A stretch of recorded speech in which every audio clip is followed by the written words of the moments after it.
Okay, our first presentation tonight is the RadSat capstone team, and I'll hand it off to Matt Johnson.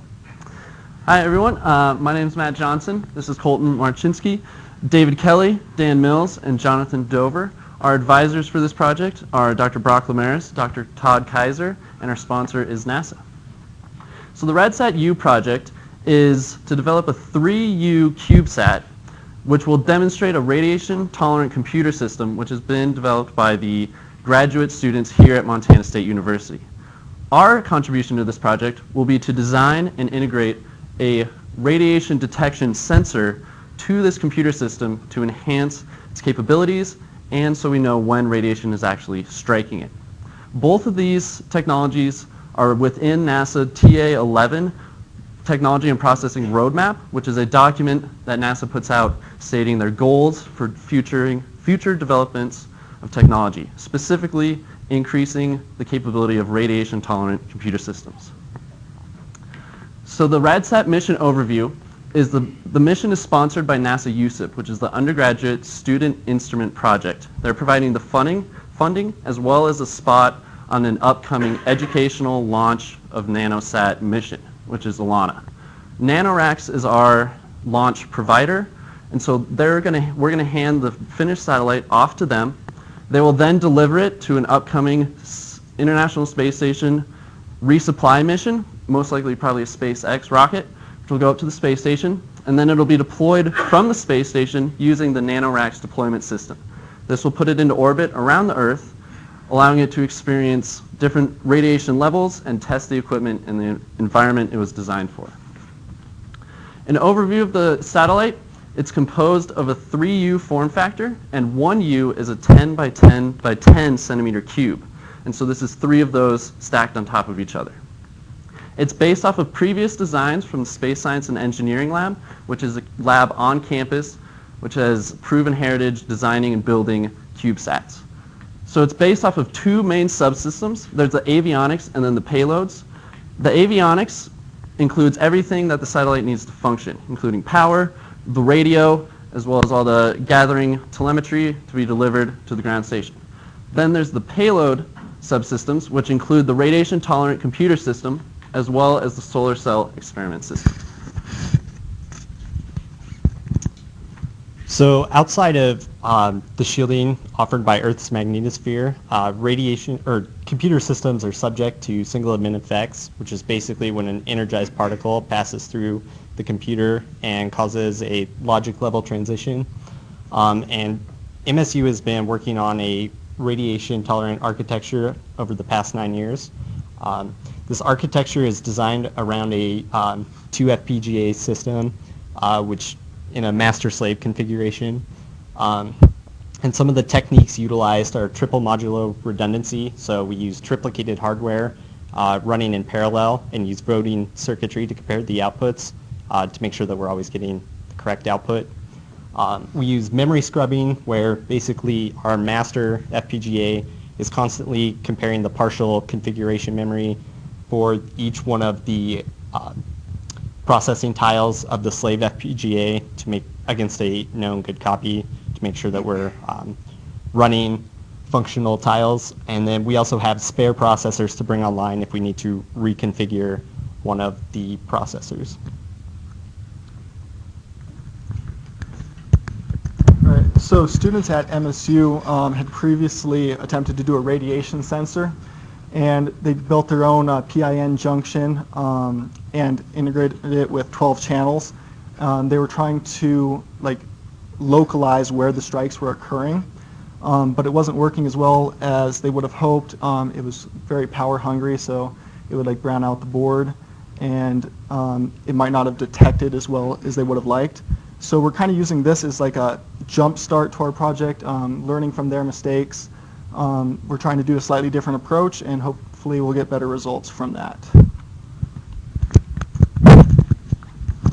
So the level 1 requirements for our radiation sensor are that we need to incorporate a photovoltaic cell as our radiation sensing device. We need an amplifier chain that can condition the signal to be read by the FPGA and used by the soft processor, which means we're going to need to digitize the signal after it's been amplified. And then perhaps the most important would be our power budget. As Colton mentioned, the previous sensor browned out the satellite system, so it's very important that we are within the power budget for this sensor.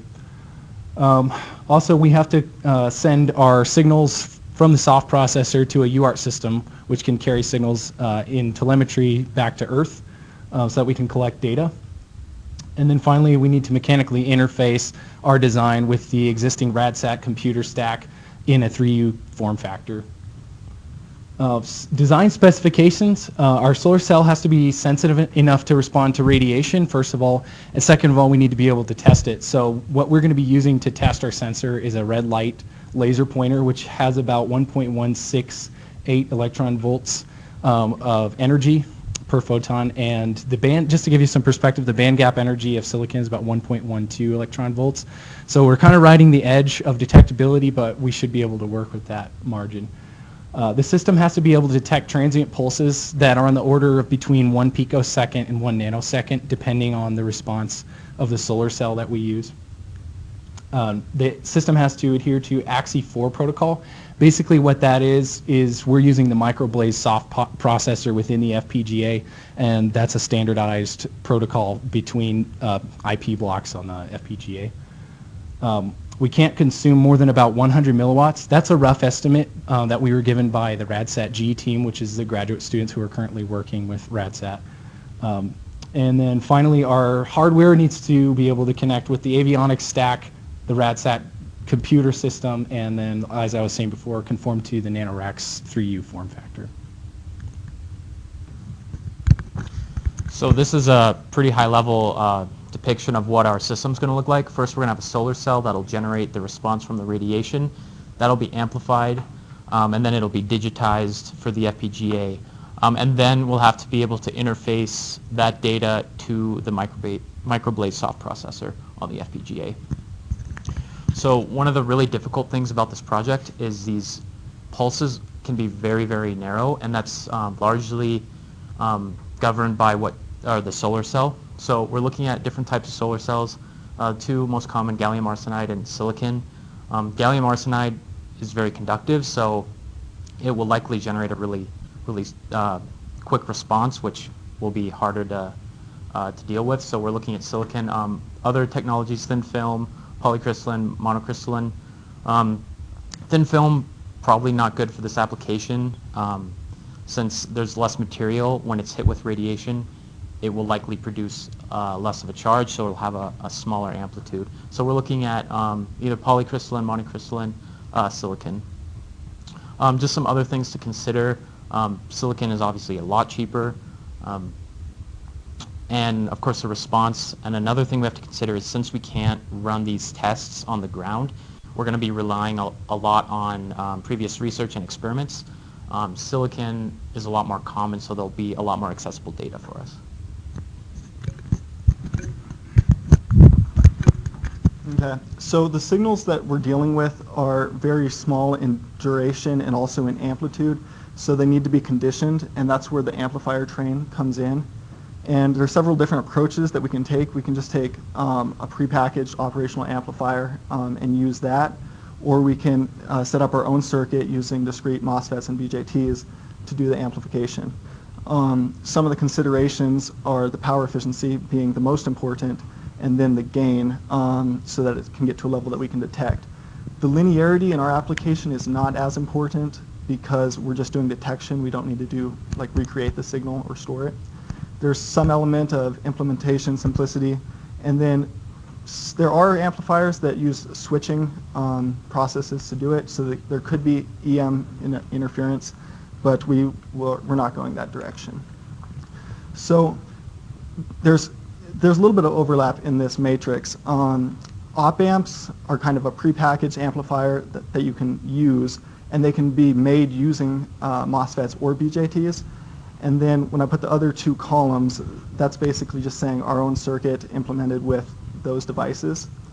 So in whatever system we do, we've decided to use the MOSFET system, basically because of the power efficiency.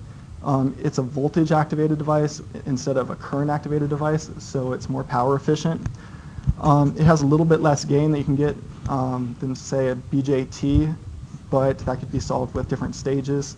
And if they're a little bit slower, that won't necessarily be a problem because that will help stretch out our pulse, which will be good.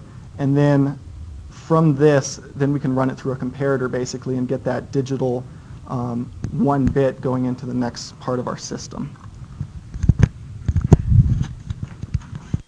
So as I hinted at earlier, we have a 2 FPGA configuration where we have the Spartan 6 FPGA running a microblaze, acting as our master device, which is responsible for controlling which of the processing tiles are active in the triple modulo redundancy. And so we considered several alternatives for a solution for our interface to this. The first being an IRQ. The second two are custom components that would have to be fabricated in VHDL, which were an AXI4 register, rising edge counter, an AXI4 register, an IRQ. Then additionally, we looked at some sample and hold type systems. So two of our main considerations were implementation ease, so as far as being able to interface with the microblaze on our Spartan 6, and then the compatibility with the memory scrubbing, because we didn't want a lot of overhead software that would be disruptive to our memory scrubbing process. So as you can see, based on the decision matrix, the IRQ sort of fell out as our solution to that.